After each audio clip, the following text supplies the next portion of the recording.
it's Jordan from the Babywearing OT. Today I'm going to share my son's birth story. I want to address a couple of things before I jump into the story. One being that this is not a happy story, other than the fact that it made me a mother and gave me my wonderful son. It is a series of pretty difficult and traumatic events, including some infant resuscitation and a NICU stay. And so if you're someone who would have a hard time listening to a difficult birth story where there's trauma to both the mom and the baby, I would not watch this video. The other thing being, it doesn't feel right for this to be like a heavily edited piece of content. So I'm kind of just going to share, and whatever comes out about this story is, I guess, how it's meant to be told. So that being said, it might be a little rambly or a little long-winded, so just bear with me. So I have never shared my birth story because, like I said, it was a series of pretty difficult events, and it led to me having some ongoing negative mental and emotional health effects from it.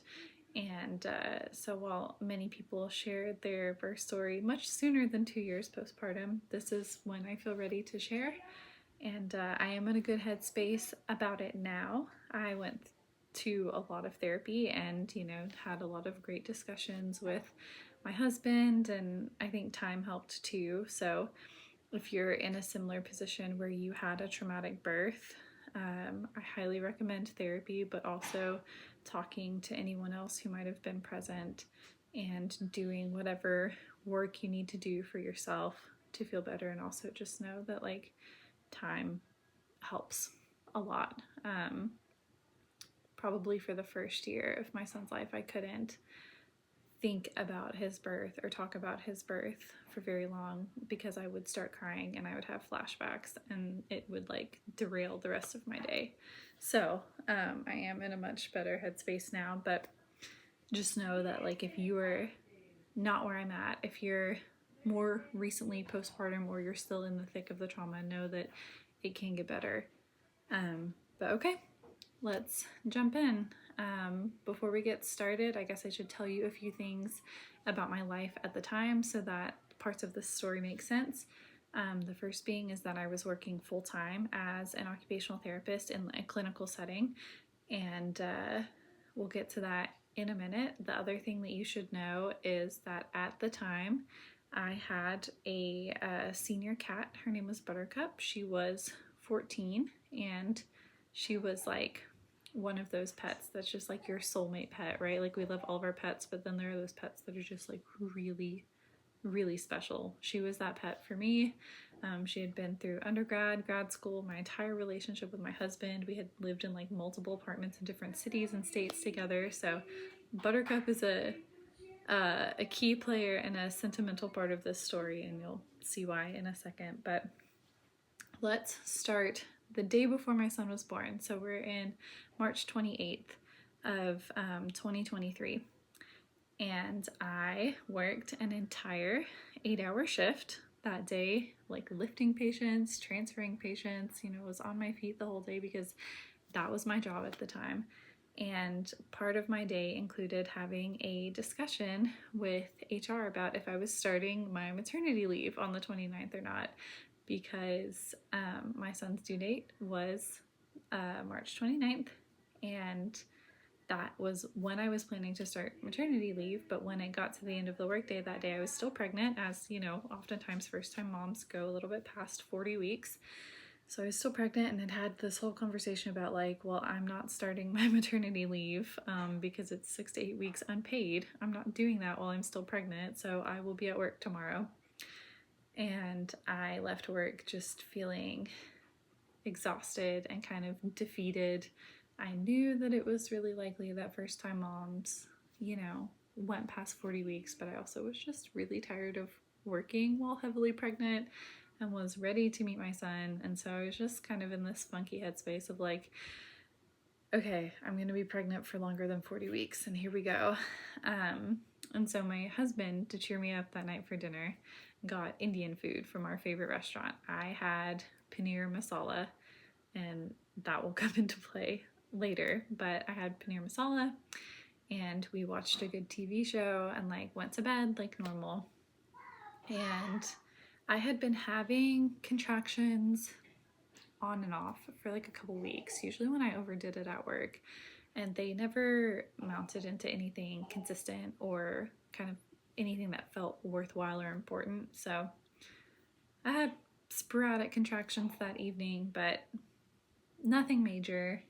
I remember being awake at midnight with a series of smaller contractions that went away and was like, okay, well, it is officially my son's due date, and people don't give birth on their due date. So I guess I'm just going to be pregnant for at least 24 more hours, and that sucks because I really just want to meet my son. I had a good little cry, got all my feelings out, and fell asleep. And then in the middle of the night, Buttercup, who had consistently not set foot on my stomach since I was pregnant, like we found out really early. We found out at 3 weeks and 4 days that we were pregnant, and she would not sit on my stomach in my lap.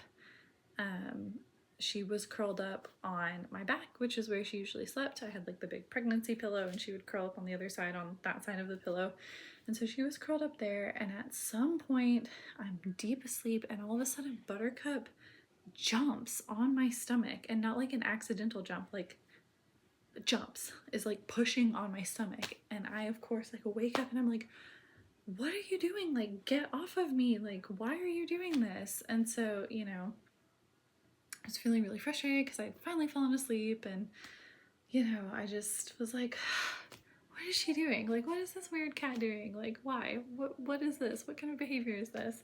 And so then, of course, I'm awake and I'm agitated, and I'm like, okay, well, now I have to pee, so I might as well just get up and go pee, and then, like, hopefully I can fall back asleep, because I don't know if anyone else had really bad insomnia at the end of their pregnancy, but I felt like once I woke up, I'd be awake for, like, at least an hour. And so I was really frustrated because I was like, I have to get up and go to work, and I don't, you know, just agitated. So I got up and I went and sat down on the toilet to pee, and my water broke. And it was such a like sudden thing that I was like, did my water just break? Like, what is that? It felt like this, like a, not even like an audible pop noise, but kind of like a pop, and then like this weird empty, like downward feeling, to the point that I was like, was that? No, maybe like, I think I must be imagining things. Maybe baby just moved around. And Buttercup like followed me into the bathroom, and she's like sitting there staring at me like, and so I'm like sitting on the toilet for a few minutes, and I realize I'm still like having not big gushes, but like little gushes of fluid. And so I'm like, okay, this is not pee. Like, I know what pee feels like. This isn't it. This must be my water breaking. And just to confirm, I like stood up and kind of walked, and I was like, oh yeah, okay, no, I'm like dripping. So I wake my husband up by yelling, because I didn't want to walk into our like bathroom. We were living in an apartment at the time, so our bathroom was like adjoined to the bedroom, and so I'm kind of like, yo, you know, like, wake up, because I didn't want to walk into the carpet and drip everywhere. And I'm like scrambling around trying to find the like diapers that I bought for postpartum, and I'm like, I'll put one of those on, but in the meantime, let me wake my husband up. So I wake him up, and of course he's like, huh, you know, like, what's happening? And I tell him like, hey, I like 99% sure my water just broke, which wakes him up all the way, and he's like, ah. And I'm like, no, it's okay, you have time to like shower, I'm fine, I'm not having contractions. So he like jumps in the shower real quick, rinses off, we get all this stuff together, we have the hospital bags packed because I'm 40 weeks pregnant, so like of course we do. Grab everything. I set Buttercup up for like a few meals, because I know it might be a second before we can get the pet sitter to give keys to her, since it's like 2 in the morning.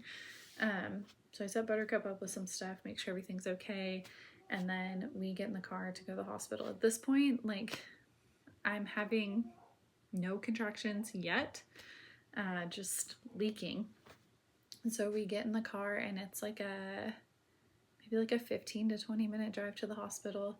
And so, you know, I text my boss at work and I'm like, yo, like, I actually won't be coming in. I know I just told HR that I won't be starting my maternity leave, but I am indeed in labor, so I will not be coming in.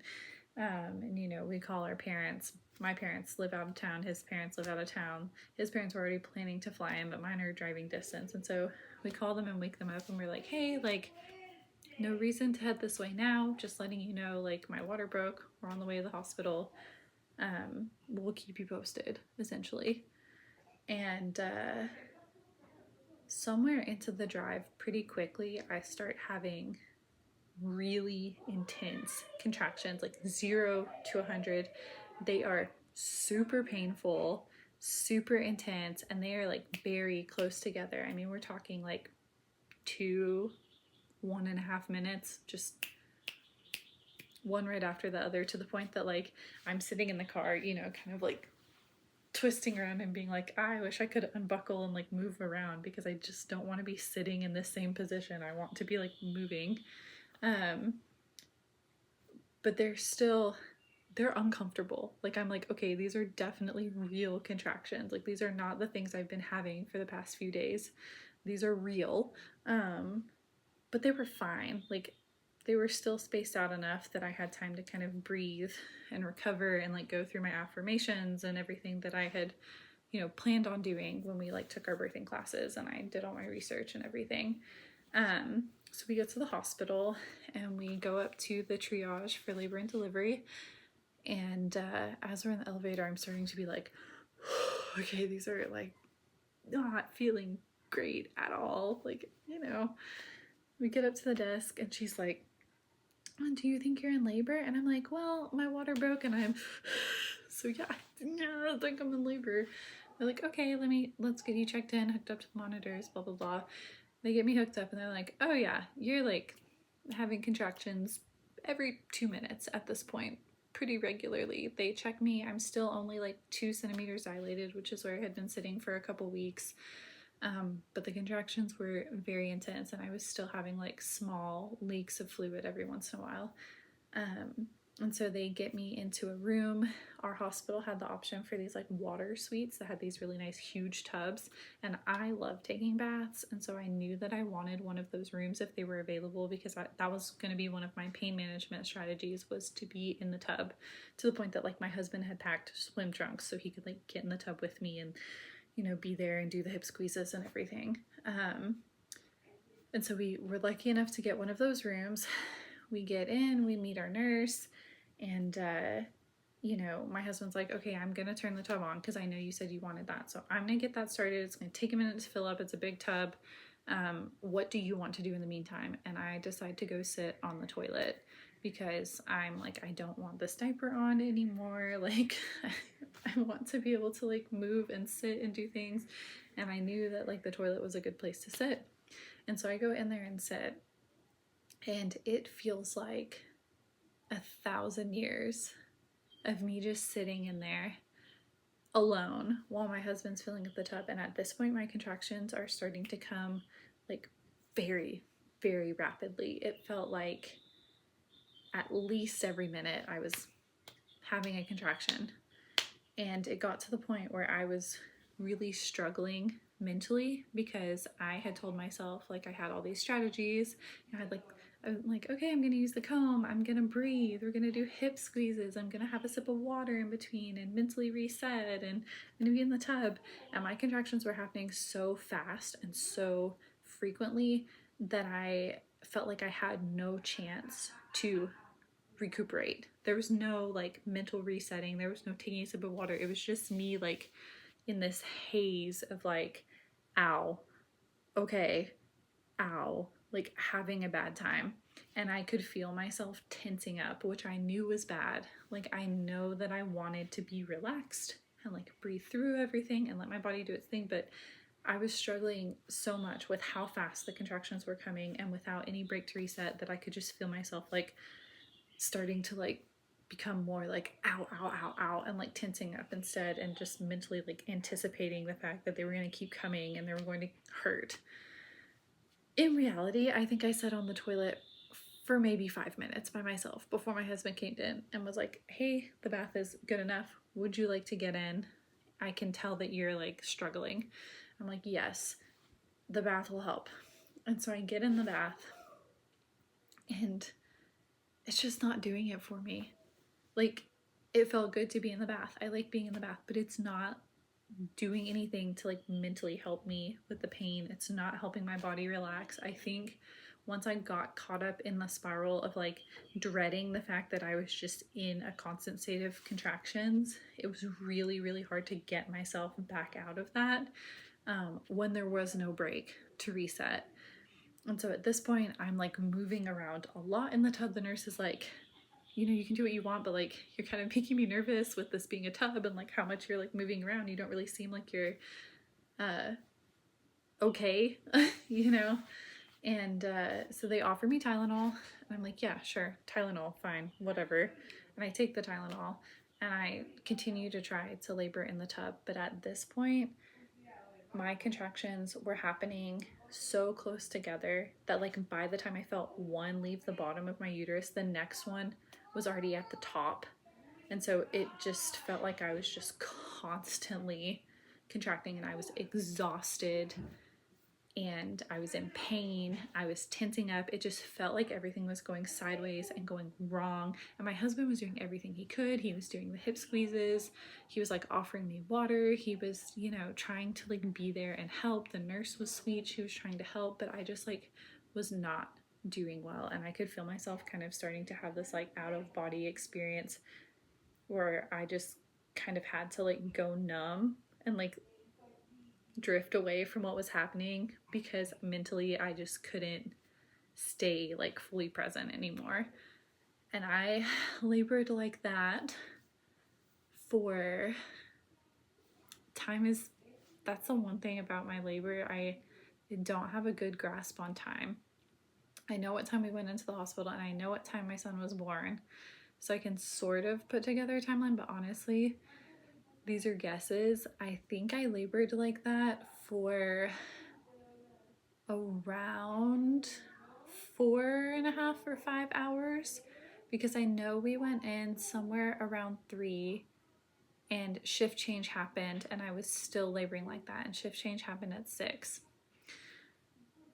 And so I did that for longer than I thought possible. Honestly, like 4.5 to 5 hours doesn't sound like a long time to be laboring, but when you're having contractions continuously, it felt like eons.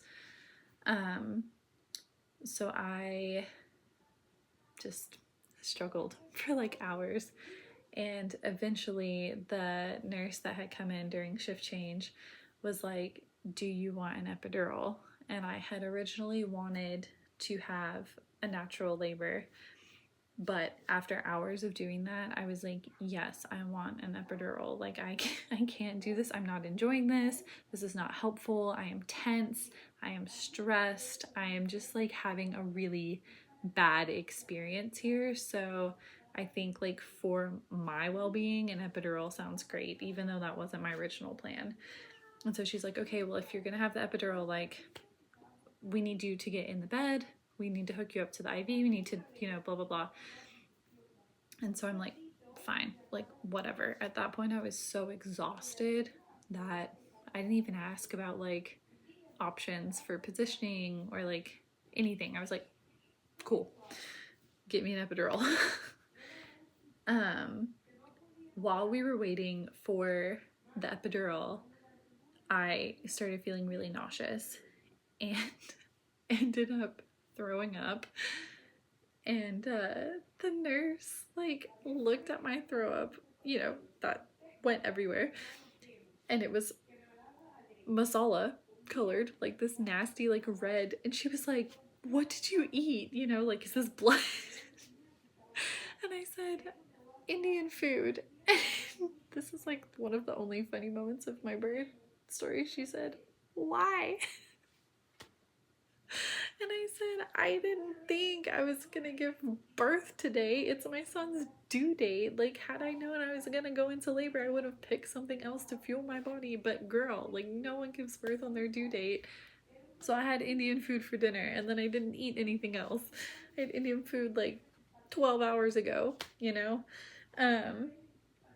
But I just remember, like, that sticks out to me as such a funny moment, like me throwing up and being like, Indian food, and her being like, why?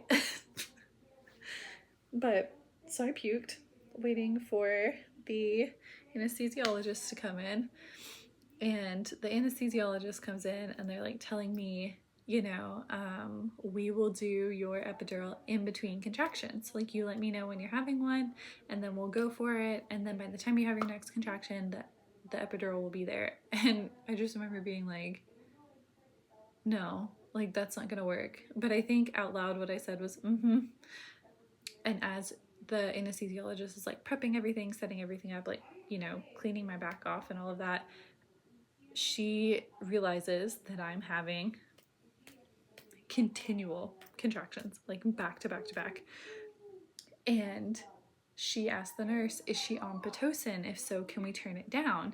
And the nurse is like, she is not on Pitocin. She's a spontaneous vaginal delivery. And the anesthesiologist like looks at me and my husband, and she's like, I don't think there is an in-between contractions for us to do this. And I was like, yes, I would agree with that, considering I have not had a break from these contractions for hours. But again, I think I said something like, mm-hmm, out loud.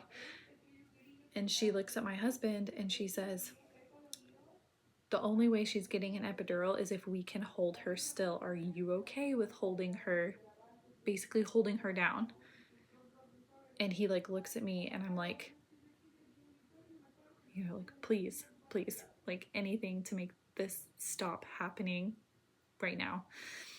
And so he says yes, and they explain, you know, we're going to get you up on the edge of the bed, we're going to raise the bed, your husband's going to sit in a chair facing you, you're going to sit on the edge of the bed, he's going to sit facing you, you're going to wrap your legs around his waist, and you're going to hold on to a pillow and then lean in towards him, and he's going to hold on to you, and you have to stay so still, you cannot move, and we're just going to have to do it through the contractions. And I'm like, okay, you know, I think at that point I was like, if I can get this epidural, this can stop happening to me. And so I will do whatever it takes to get this epidural. And so we get in position. My husband's like holding me in place. And they're like, okay, we're going to do it. Do not move. And I just remember like sitting there like shaking from how hard I'm like trying not to move and just screaming in my husband's ear and feeling so bad about it. And my husband's just like, I'm sorry, they're almost done. And I'm just like, that was hard. I know that he had a hard time with that, but I'm thankful that he was there for that, and thankful that that happened, because they got the epidural in, like maybe took 4 or 5 contractions. They got the epidural in, and they're like, okay, it should kick in soon, and then you can rest. And the nurse was like, yeah, you're only at 5 centimeters, you can rest. And they're like, you can take a nap for a few hours, and then, you know, we'll go from there. And I'm like, okay, thank God. And so my husband like makes his little makeshift bed over in the chair thing, and I am laying in the bed. I'm like getting a relief. Like I can tell that I'm still having contractions, but they don't hurt anymore. They just feel tight, and I'm able to like breathe for the first time in hours and like have some water. And I like, you know, text people updates, because like my husband and I have not been on our phones at all during all of this. There's no pictures of my labor. There's no like, we were not talking to anyone because it was just so intense and like involved in the moment that it was all consuming.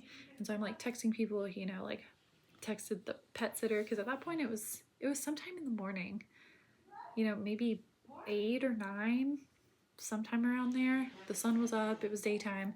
So I'm like texting people, you know, giving them updates and, you know, saying like, yeah, this sucked, but I'm gonna take a nap and then we'll go from there.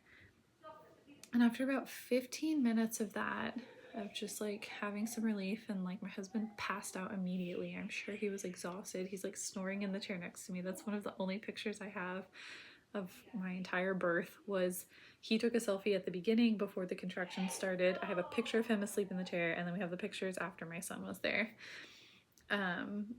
So he's asleep next to me, and I'm like texting people, and as I'm like right about to like, okay, I'm like feeling relaxed enough to like rest, I feel this like really weird sensation, and I can't really feel well down there, but it just felt, I don't know, something felt wrong. And so I hit the, I tell the nurse, like, can you check? Like, I just want to make sure I'm not like bleeding or something down there. I don't know. I just felt something really weird.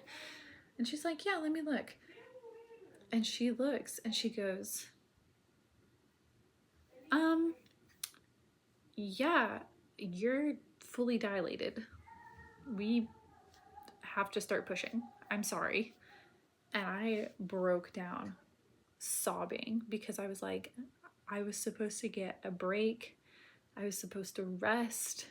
Like, I literally feel like I'm about to lose my mind, and I had like 15 minutes of rest, and now you're telling me it's time to push?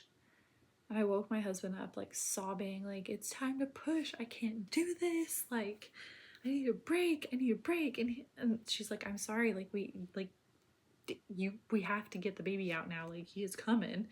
And I'm just like, I can't. And she's like, we need to. And so they let the OB know, like, hey, like, she's gonna start pushing, probably gonna need you in here soon. And they set everything up. Unfortunately, I'm pushing on my back with my feet up in the air, which I know is not right and not the best position. But at that point, I couldn't advocate for myself for anything else. And unfortunately, my husband was also just like exhausted at that point. And so like without me telling him I needed something else, he just wasn't thinking about it. We're both just like dead. Like, it's been so emotionally intense. It's been physically intense for me. And so they're like, push on your back. And I just went with it. Even though in the back of my mind, I'm like, this isn't right. It's like I just couldn't get myself to say anything. And so I start pushing. And those contractions are still coming every like minute. And they're like trying to get me to push with every single contraction. And I am pushing and pushing and pushing. And eventually they're like, he's crowning. And I'm like, oh, thank God. And like, he still looks fine on the monitors at this point. And so we're just pushing and pushing, and it feels like we're pushing forever, and like there's no real progress. And eventually they call the OB in. I pushed for 2 hours. They call the OB in because they're like, he's like crowning, and then it's like he's like going back in and coming back out and going back in. And so they call her in, and she's like, okay, let me see if I can, I don't know, like figure out what's going on. And they couldn't really figure out why he wasn't progressing. Like, he's crowning. Like, I touched his head. I can see his head in the mirror. He's like right there, and we just can't get him out. But he still looks fine on the monitors. And so they're not pushing to like add more interventions in. And so the OB's like coaching me through some different pushing. We do a couple different positions with my legs. And after an hour of her coaching me to push, so I pushed for 3 hours, finally he comes out. And it turns out that his cord was wrapped around his neck a couple times, and that's probably why he wasn't coming out all the way, because there just wasn't like room for him to with the cord length. And so he comes out after 3 hours of pushing. I tore 2nd-degree tear in 2 different directions, which I didn't know until later, but that's okay. And they bring him out. He's a little blue at first, but then he pinks up and he starts making noise, and they go to like put him on me, and I'm like, thank God. Like, they're like, it's a boy, and I'm like, oh my God, thank God. And as I'm like reaching for him, they like have him down on my stomach. They're like, rubbing him and stimulating him, and they're like going to give him to me. He went blue and limp again, like literally in front of my eyes, just like. And all of a sudden there's like, whoop, like so many people rushed into the room in what felt like immediately. But it had to have been at least a minute. I don't know. Everything at this point feels like it's happening in slow motion. He goes limp. The OB is like, all right, husband, if you're gonna cut the cord, cut it now. And they like get him to cut the cord, and someone takes him away, my son, into the corner where the incubator is, and all these people just whoom, like go around him. He's not crying, he's not making any noise. There's just a bunch of people over there like muttering, talking to each other. I can't see anything that's happening. I beg my husband, I'm like, go over there and tell me what's happening. He goes over there, he's kind of like on the outskirts, like he can see because he's taller than these people, and he's like looking, and then like kind of looking at me, and like looking at like a deer in the headlight, like just like, and I'm like, what's happening? And he's just like not saying anything. He's just looking at me with this look on his face. I'm like, what's happening? Meanwhile, the OB is like, we have to get your placenta out. Like, push. We have to get your placenta out. And I like can't even focus. I'm like, what's happening to my baby? And they're like, push. And I'm like, tell me what's happening to my baby. And no one's answering me. There's a nurse standing right by my head. There's a nurse that's been working with me the whole time. There's all those people working on my son. There's the OB. There's like a student in the room. No one is telling me what's happening to my son. They're trying to get me to focus on myself, and I can't. It literally feels like my heart is over there in the corner and no one is telling me what's happening. And I just remember like begging, like, is he okay? What is happening? Is he okay? And I guess like my body pushed the placenta out on its own because I definitely didn't focus on that. And I remember like the OB being like, hey, you tore, I'm gonna stitch you up. We need to do some things here, like keep your legs up. She's doing all of that.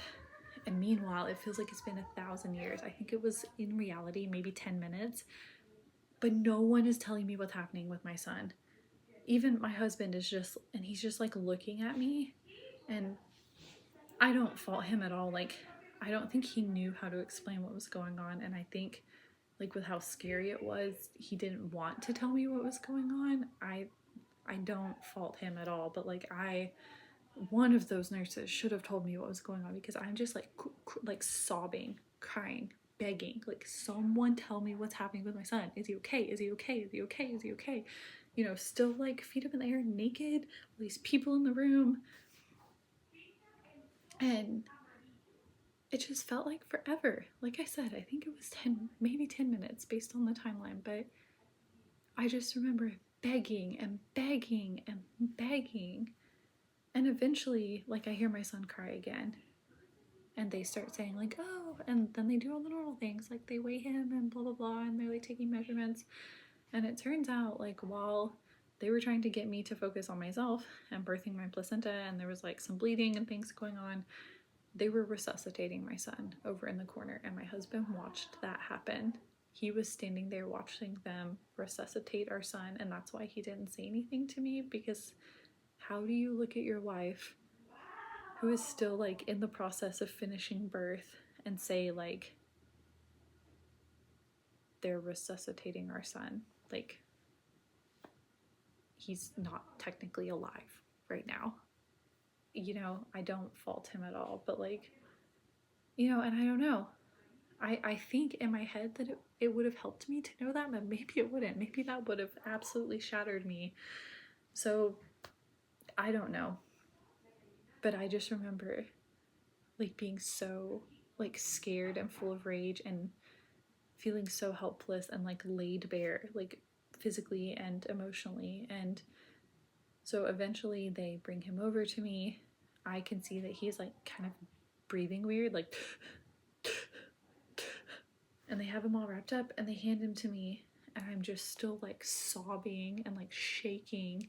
And then the nurse is like, let's take some pictures. And like, I get it. Like, I'm glad we have some pictures holding him, but also like in the moment I was like, what the, like, you want me to take a family photo right now? I literally feel like I'm having a panic attack and dying, and my son is like not breathing properly, and you want pictures? But they took some pictures, and I'm smiling in all of these pictures. I'm like, and there's like tears, and my face is all swollen, and my husband looks like he's trying his best to smile, and my son's like purplish, you know? And I just remember holding him for what felt like maybe 10 seconds before I was like, he's not breathing well, please help him. And I gave him back to the people, and they were like, we're gonna take him up to the NICU. And I was like, okay. And I told my husband, I said, go with him, please. Like, someone that loves him needs to be there and it can't be me. So, and my husband left, and my family wasn't there yet because we hadn't told them to come until I started pushing, so they were still a little ways away because we were supposed to have golden hour by ourselves and then family was going to come in later. But instead, what ended up happening was it was just me sitting in a room by myself in the bed for an hour and a half. No one handed me my phone before they left. All the people left, you know, with my son. The OB finished taking care of me and she left. My nurse had another patient she needed to go check on, so she left. And no one was there for me. It was just me in this room by myself, this super, super quiet room. I remember like sobbing and thinking about how quiet it was and how my crying sounded so loud because it was so quiet, and just thinking like it wasn't supposed to be this quiet and I wasn't supposed to be by myself. And they had initially wanted me to stay and recover for like 2 hours, and at the 1 hour mark I hit the call light and I was like, I can feel my legs, get me to my son, like I cannot be in this room by myself anymore. And so the nurse comes back in and she's like, if you can walk to the bathroom, I will take you to the NICU. And I was like, well, then I'm going to walk to the bathroom. And I just remember like not feeling 100% sure that my legs were gonna work, but like basically forcing myself to walk to the bathroom and being like, now put me in a wheelchair and take me up to my son right now. And we did. I'm gonna stop here because while I do feel like the NICU is kind of wrapped up in my birth story, it's like its own thing and its own set of trauma and its own set of memories. So maybe I will make another video with the NICU stuff because, like I said, it all feels together, but that was an entirely different journey at the same time. And so honestly, the NICU was probably more traumatizing than my birth. I think the NICU gave me more trauma and more postpartum anxiety than my birth did. My birth just was a really terrible experience, really tense and upsetting, and then at the end so full of grief and like fear. And